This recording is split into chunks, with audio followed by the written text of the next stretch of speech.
संपन्न भारत की पहचान, बीमित फसल खुशहाल किसान।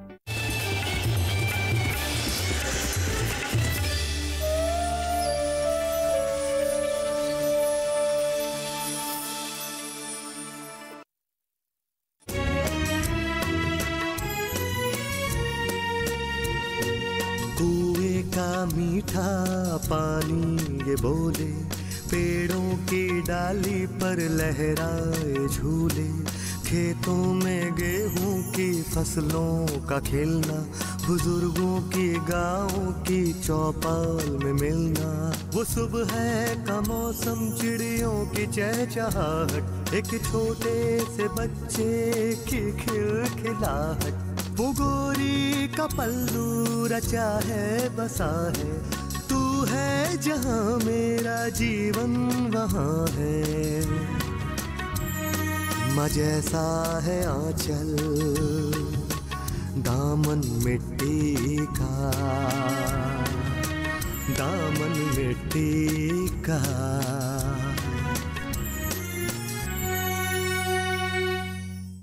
मैं मेरे अपनों की खुशी से सेटिस्फाई होता हूँ। जब मेरे किसी काम की वजह से मेरे गांव वालों के चेहरे पर मुस्कान आती है तो मैं सेटिस्फाई होता हूँ। इतना बड़ा परिवार है, इतना बड़ा घर है, एक पति है और एक बेटा।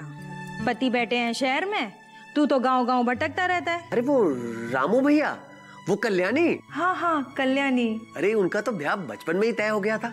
सचमुच इस वक्त गांव को सपोर्ट और मार्गदर्शन की जरूरत है। दुनिया के किसान दुनिया को पालने लगे, लेकिन हमारा किसान खुद को पालने के संघर्ष में जीता रहा। लेकिन अब समय बदल चुका, परिवर्तन का एक सूरज निकला है। खेत किसान प्रगति के सेंटर में जगह ले चुके हैं। अरे तुम्हें मेरी मदद की जरूरत थी, बताओ मैं क्या मदद कर सकता हूँ तुम्हारी। देवेश, मैं इस गांव की औरतों के लिए कुछ करना चाहती हूँ। इनके अंदर जो टैलेंट है, जो हुनर है, मैं चाहती हूँ कि उसी को इनकी खुशहाली की वजह बना दूं। कुछ ही दिनों में मैंने नोटिस किया है कि इन औरतों में बहुत सारी संभावनाएं हैं। अगर जरूरत है तो सिर्फ रास्ता दिखाने की और सपोर्ट करने की। देवेश, मैंने ये तो डिसाइड कर लिया कि मैं कुछ करना चाहती हूँ, लेकिन मैं ये नहीं जानती कि मुझे कैसे करना है और क्या करना है। ये तो तुम्हें खुद डिसाइड करना पड़ेगा कल्याणी, कि तुम गांव की औरतों के लिए क्या कर सकती हो। पर मुझे एक बात की उम्मीद है कि तुम जो कुछ भी करोगी ना, वो अच्छा ही करोगी।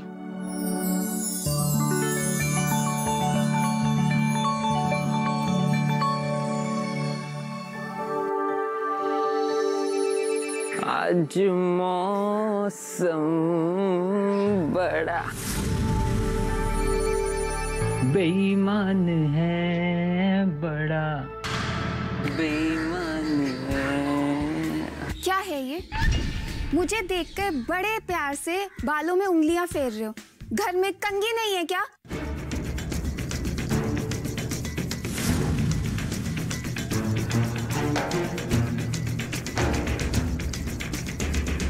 वो क्या है ना मैडम, कंघी तो है लेकिन साथ लेकर नहीं चलता।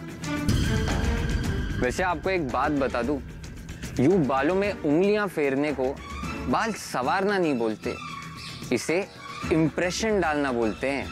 लेकिन मैं इम्प्रेस नहीं हुई। तो मैं भी कौन सा इम्प्रेस कर रहा हूँ, वो तो मेरे भाई की होने वाली साली हो, तो ट्राई कर रहा था। मत करो, मुझे गांव और गवार दोनों पसंद नहीं है। मेरी बहन तो पागल है जो यहाँ शादी कर रही है। मैं होती ना तो मना कर देती। वैसे तुमसे मैं एक बात पूछ सकता हूँ, ये गांव वालों से इतनी नफरत क्यों है तुम्हें? अपने आप से पूछो।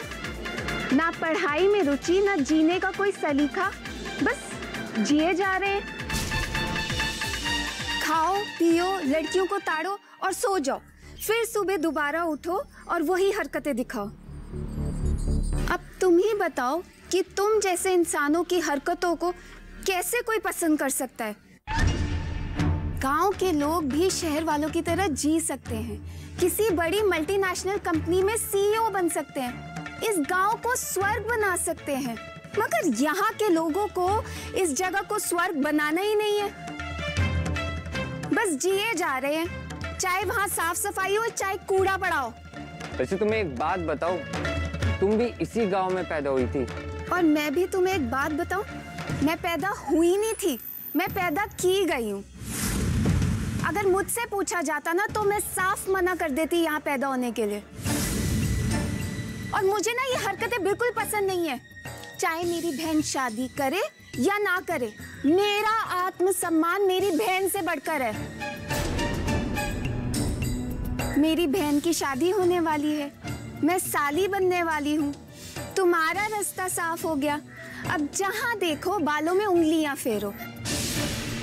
लेकिन एक बात ध्यान से सुन लो, जो तुमने ये हरकतें दिखाई है ना, मुझे इस बात का बुरा लगा तो लगा।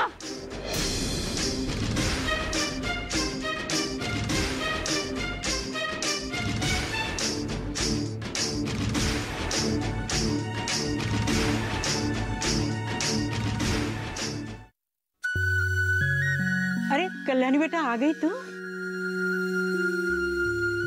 बेटा ये धुले हुए कपड़े हैं, इसको सूखने के लिए डाल दो, तब तक मैं रसोई का काम देख लेती हूँ। ठीक है मैं।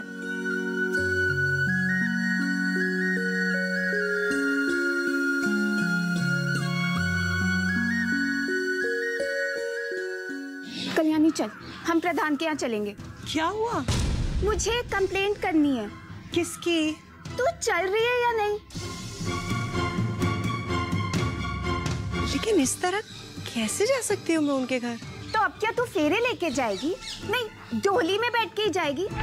तू ना कौन बुद्धि है, तू उस घर में शादी कर रही है। शहर में रही, पापा के हजारों रुपए पढ़ाई में खा गई, डिग्री ली, और अक्कल ना तू तेरे में एक कौड़ी की भी नहीं आई। तू ना रहे यहाँ पे, कर शादी, रोटियां पकाना और सर पर ना गोबर लेके जाना खेत में। क्या हुआ महारानी, तो इतना चिल्ला क्यों रही है बेटा? मैंने इससे कहा कि मुझे प्रधान के यहाँ जाना है कंप्लेंट करने, तो आगे से कहती कि मैं ऐसे कैसे जा सकती हूँ। काहे का कंप्लेंट? उनके घर के एक लड़के ने मुझे देखा। तो उसने मुझे गलत नजर से देखा, ये कोई बड़ी बात नहीं है। अच्छा सुन बेटा, तुझे शहर में किसी लड़के ने कभी नहीं देखा? देखा होगा, मगर वो लड़के देखने लायक तो होते हैं, उनकी आंखों में सेंस ऑफ रिस्पेक्ट होती है। मगर ये गांव के लड़के ऐसे दिखते हैं कि जैसे आंखों से ही खा जाएंगे। और वैसे भी शहर हो या गांव, मुझे बिल्कुल पसंद नहीं है कि कोई लड़का मुझे देखे। मैं कंप्लेंट करूंगी और करके रहूंगी। अब महारानी, अरे बेटा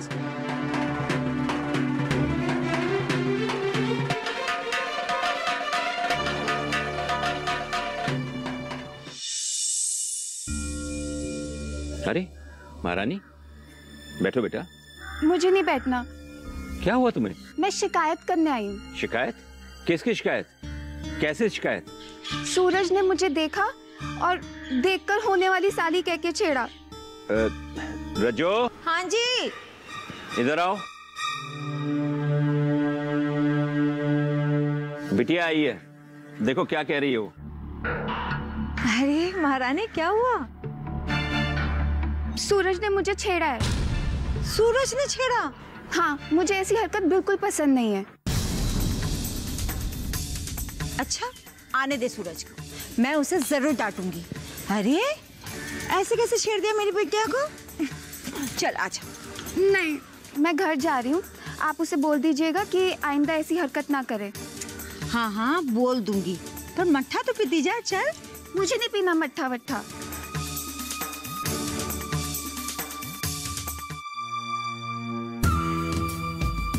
सूरज ने उसे साली कह के कुछ कह दिया, इसलिए नाराज हो गई है वो। बच्चे हैं, नादानी तो करते ही रहते हैं ना। अच्छा मैं आती हूँ।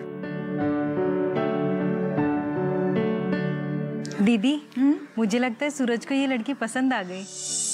तो मैं सोच रही थी कि अपने देवेश की जिस दिन शादी है उसी दिन सूरज की भी मंगनी करा देते। एक ही घर की दो दो लड़कियों को बहू बनाना है इस घर में? तो क्या हुआ, होता है ऐसा। लगता है ये गांव रास नहीं आ रहा है तुम्हें। चलो। क्या हुआ बेटा? माँ ने आपको कुछ बताया नहीं? हाँ बताया, सब बताया, लेकिन बेटा वो भी हमारा अपना घर है, दामू है वहाँ पर, वहाँ तुम्हें कौन छेड़ेगा? अगर आप लोगों को शहर नहीं जाना ना तो मत जाइए, मैं जाऊंगी, मगर मैं यहाँ नहीं रहूंगी, कह देती हूँ मैं। महाराज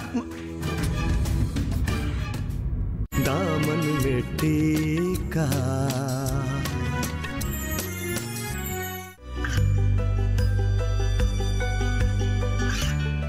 गांवों और पिछड़े क्षेत्रों में सरकारी योजनाओं की जानकारी पहुंचा। देश में कौशल और क्षमता विकास कर ग्रामीणों को सामाजिक बदलाव और विकास से जोड़ने की दूरदर्शन किसान की पहल चौपाल चर्चा देखें सोमवार से शुक्रवार सुबह 9 बजे। दामन में टीका।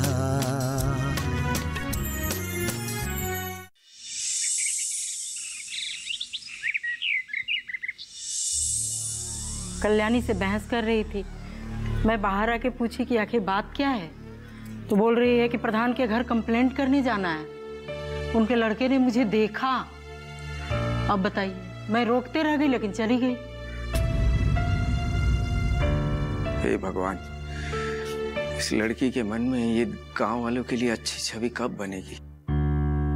महारानी, महारानी, क्या हुआ बेटा? माँ ने आपको कुछ बताया नहीं?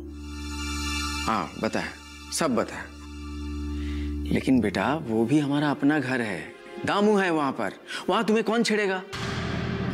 छेड़ना किसे कहते हैं पापा? देखो बेटा, जब कोई लड़का किसी लड़की से जोर जबरदस्ती करे, बदतमीजी करे उसके साथ, तो उसे छेड़ना कहते हैं। सूरज मेरे सामने आया, उंगलियों से अपने बालों को संवारते हुए मुझे बोला कि तुम तो होने वाली साली हो, इसे आप क्या कहोगे? बेटा ये सच्चाई है, कहना क्या है इसमें? नहीं, मैं इसे छेड़ना मानती हूँ। कल्याणी की अभी शादी हुई नहीं है वहां पे, इसीलिए मैं यहाँ नहीं रहना चाहती थी और रहूंगी भी नहीं। अगर आप लोगों को शहर नहीं जाना ना तो मत जाइए, मैं जाऊंगी, मैं किसी हॉस्टल में रह के पढ़ लूंगी, मगर मैं यहाँ इस गांव में नहीं रहूंगी, कह देती हूँ मैं। महाराज,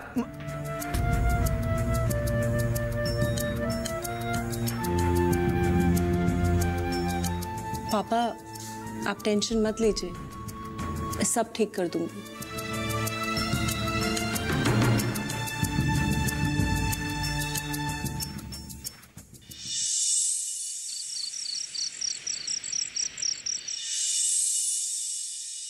दामू बेटे, अब छोटे को भी गांव ही बुला लो, हम सब साथ ही रहेंगे।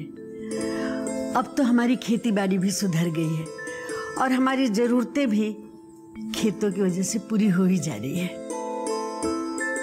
मैं भी यही सोच रहा हूँ माँ जी कि छोटे को अब हम यही गांव में बुला लें, वो यहीं रहेगा तो अच्छा है ना।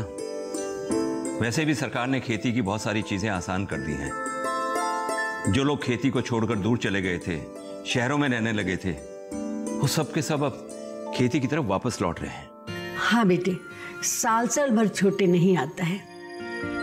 ठीक है माँ जी, मैं उससे कह दूंगा कि वो वापस आ जाए। बेटा मैं सोच रही थी तीर्थ यात्रा पर जाने के लिए, वैसे तो सब तैयारी हो गई है, बस थोड़ा सा इंतजाम कर देना। जी माँ जी। अगर मैं चली गई तो ये यात्रा मेरे लिए बहुत अच्छा रहेगा। ठीक है माँ जी, मैं आपको छोड़ देता हूँ। अरे नहीं नहीं, तुम्हें जाने की जरूरत नहीं है, मैं चली जाऊंगी। ठीक है बेटा, रात बहुत हो गई, अब जाओ सो जाओ, मैं चली जाऊंगी।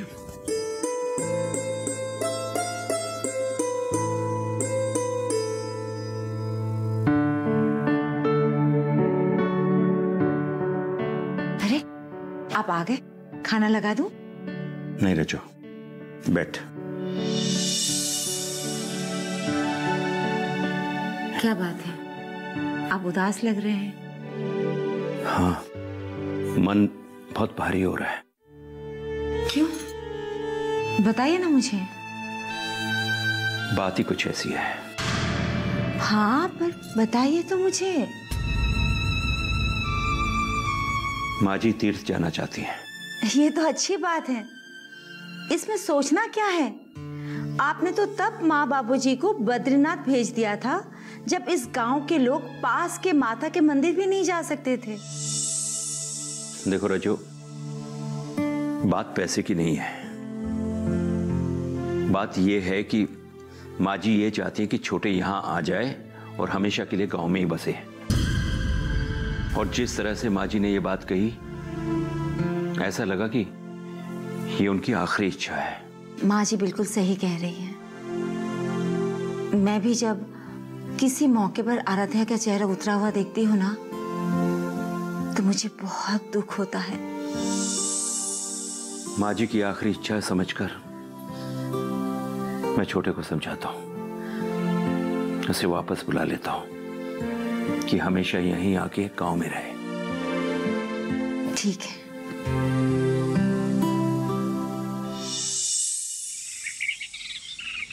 गांव में खेती और बागवानी को लेकर देवेश जो कुछ भी कर रहे हैं वो सब अब दिखाई देने लगा है।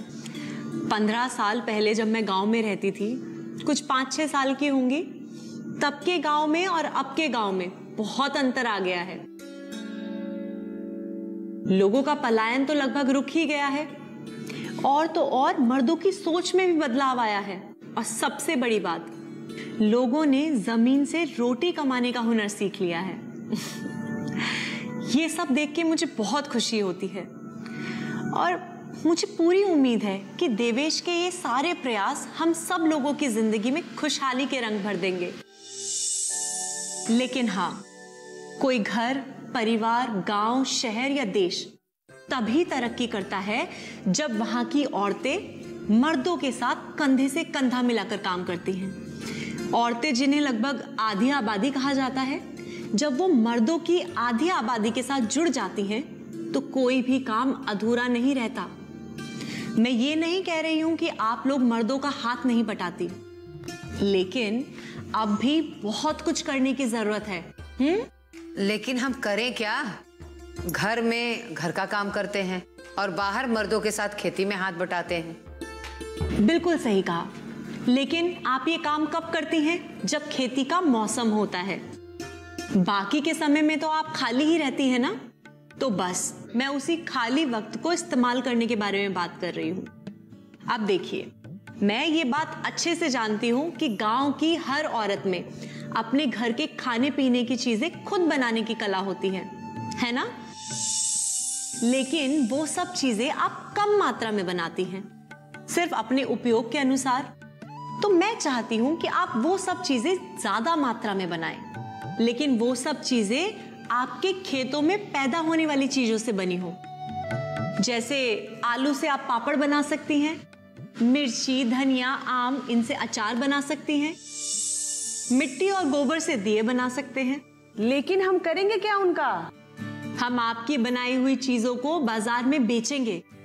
इससे आप ही लोगों की आय दुगनी होगी। लेकिन हाँ, एक चीज का ध्यान रखना होगा कि उसकी गुणवत्ता बहुत अच्छी हो, खाने में इतना स्वादिष्ट हो कि लोग एक बार खाएं तो दोबारा खाने का मन करे। और वो सब चीजें उन्हीं सब चीजों से बनी हो जो हमारे खेतों में पैदा होती हैं। हम कर सकते हैं, हमें ये सब बनाना आता है। बस मैं यही चाहती हूँ कि आप लोग इस बात को समझें और इस बात को गांव की और औरतों तक भी बताएं। आप चारों मिलकर और औरतों को इकट्ठा कीजिए, उन्हें मेरी बातों को समझाइए। लेकिन हाँ, हर घर से कम एक औरत का होना बहुत जरूरी है। हम सबसे बात करेंगे। ठीक है, तो फिर आप लोग तैयारी कीजिए और सामान खरीदने के लिए जो भी रकम लगेगी उसका इंतजाम मैं करूंगी। ठीक है? ठीक है, चलिए। क्या करता है तू सारा दिन? ना तो मैं तुझे कोई काम करते हुए देखता हूँ, ना किसी के काम में हाथ बटाते हुए देखता हूँ, और जहाँ तू जाता है ना, वहाँ से सिर्फ शिकायतें और उल्हाने लेकर आता है। कैसी शिकायत काका?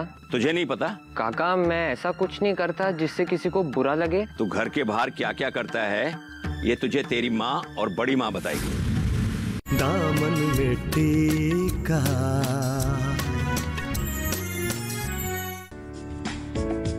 ये कामयाबी है अन्नदाता की। ये कहानी है खेत और खलिहानों की।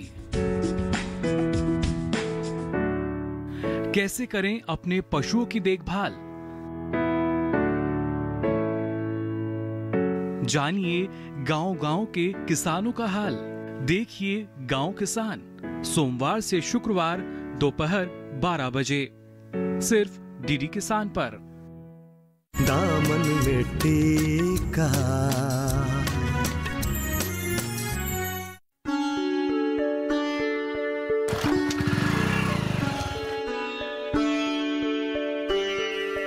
सूरज, इधर आ।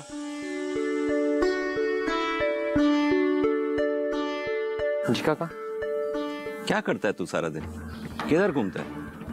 ना तो मैं तुझे कोई काम करते हुए देखता हूँ, ना किसी के काम में हाथ बटाते हुए देखता हूँ। और जहां तू जाता है ना, वहां से सिर्फ शिकायतें और उल्हाने लेकर आता है। कैसी शिकायत काका?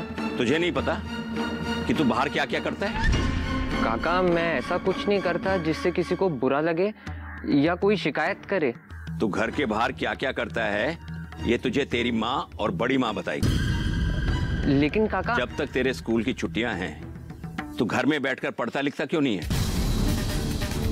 किसी भी साल तेरे नंबर अच्छे नहीं आए जिसे देखकर हम लोग खुश हों। हमेशा 45%, 50% लेकर आता है तू। काका मैं इस बार ज्यादा अंक लाऊंगा। कोई स्पेशल ट्यूशन ले रहा है तू? बुद्धि का विकास हो गया तेरी, या सिलेबस में कोई चेंजेस आए हैं? काका मैं मेहनत कर रहा हूँ। मैं नहीं समझा पाऊंगा तुझे। छोटे आएगा ना, वही तेरे ज्ञान के विज्ञान को देखेगा। चुटकी, बता इसे, ये गांव में क्या क्या कारनामे करता है, कितनी शिकायतें आती है इसकी?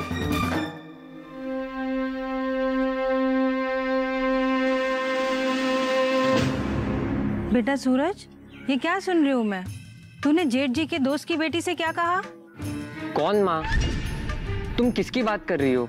तुझे नहीं पता? मैं महारानी की बात कर रही हूँ सूरज। आई थी तेरी शिकायत लेकर, कह रही थी तू उसे देखता है। क्या माँ, क्या देख लिया मैंने?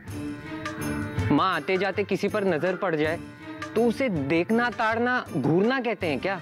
तू सारा दिन गांव में क्यों रहता है बेटा? तो क्या करूं, घर में बंद हो जाऊं, दोस्तों से भी ना मिलूं? अच्छा तो तू ऐसे नहीं मानेगा, रुक जा, तेरे पिताजी को फोन करती हूँ।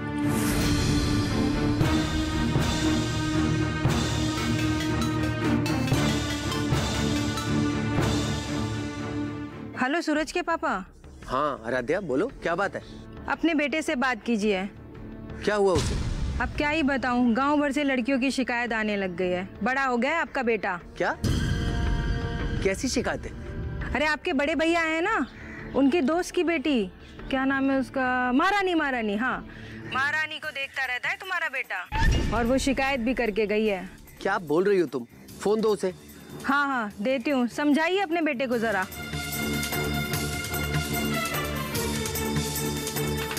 जी पापा। ये क्या सुन रहा हूँ मैं? तुम्हारा पढ़ाई लिखाई से मन उचट गया है क्या? नहीं पापा।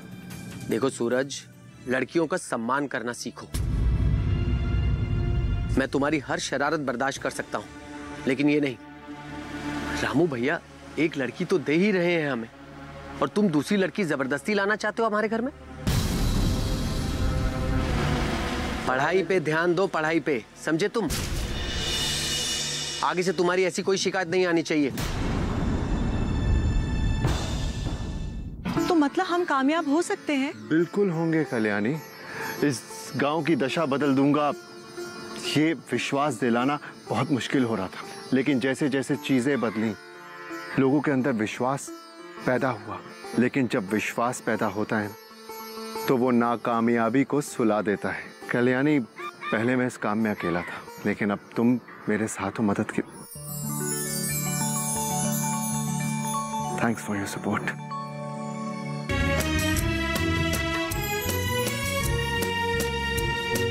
कुएं का मीठा पानी ये बोले, पेड़ों की डाली पर लहराए झूले, खेतों में गेहूं की फसलों का खिलना, बुजुर्गों की गाँव की चौपाल में मिलना, वो सुबह का मौसम, चिड़ियों की चहचहाहट, एक छोटे से बच्चे की खिलखिलाहट, वो गोरी का पल्लू रचा है बसा है, तू है जहां मेरा जीवन वहां है, माँ जैसा है आंचल दामन मिट्टी का,